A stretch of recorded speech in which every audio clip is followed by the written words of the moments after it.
미국에서는 1년 전 오늘 미국 역사상 최악의 사건으로 기록된 의회 난입 사태가 벌어졌습니다. 사건 현장인 의회에서 대국민 연설에 나선 조 바이든 대통령은 트럼프 전 대통령을 책임자로 규정하며 강력 규탄했는데요.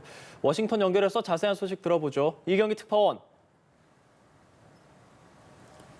네, 꼭 1년 전 미국에서는 두 눈으로 보고도 믿기 힘든 장면이 연출됐는데요.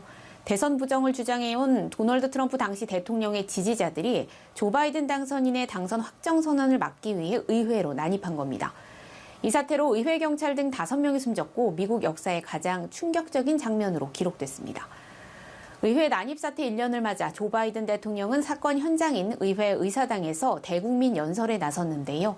도널드 트럼프 전 대통령을 폭력 사태의 책임자로 규정하고 맹비난했습니다.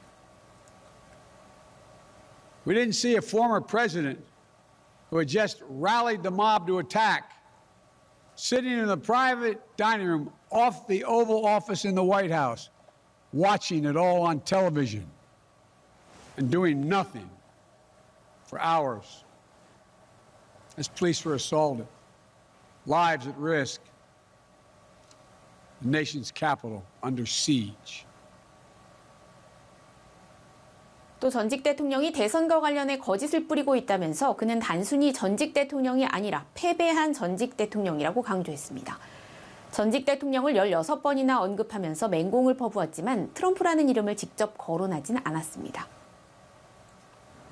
트럼프 전 대통령도 가만히 있지 않았죠. 바이든 대통령이 미국을 더 분열시키고 있다고 맞받았다고요.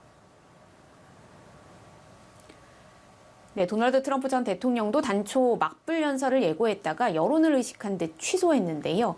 바이든 대통령 연설 직후 성명을 통해 반격에 나섰습니다. 트럼프 전 대통령은 바이든의 정책을 조목조목 비판하면서 코로나19 통제 실패, 인플레이션, 아프가니스탄 철군 혼선 등 자신의 실정으로부터 시선을 돌리기 위한 정치극을 하고 있다고 주장했습니다. 바이든 대통령이 미국을 더 분열시키려고 자신을 이용하고 있다는 주장도 폈습니다. 전현직 대통령이 1년 만에 또다시 공개적으로 공방을 주고받은 것으로 미국 사회의 극심한 분열이 해소되지 않고 있다는 방증으로 볼 수 있는 장면입니다. 실제 폭력 시위에 가담한 700여 명이 지금까지 체포, 기소됐지만 명확한 책임 규명은 끝나지 않았고 의회 조사도 트럼프 전 대통령 측의 비협조로 진전을 보지 못하고 있습니다. 지금까지 워싱턴에서 전해드렸습니다.